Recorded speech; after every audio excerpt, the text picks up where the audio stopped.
तो हेलो मिथिलावासी सब, अहाँ सब कोना छी। आइ हमरा घर में जे बन रहल य करैला का भरुआ। देखियो करैला कविता पहले उसन लिया हमर जे छै करैला का मसाला बन रहल छै। देखियो कते बढ़िया मसाला बन रहल छै करैला का। आइ करैला का भरुआ बने छै हमरा घर में मिथिलावासी। और कते टाइम लगते कविता?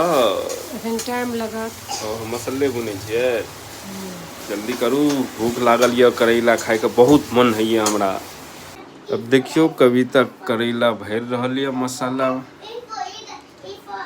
देखियो केना भरी छै कविता। कविता पूरा भर लेलक। अब की करबे कविता? फ्राई करबै? फ्राई करबै? हाँ। मिथिलावासी मिथिला करैला भरुआ देखियो की जबरदस्त छै। आब अगर फ्राई हेतै, कते फेवरेट करैला भरुआ। वाह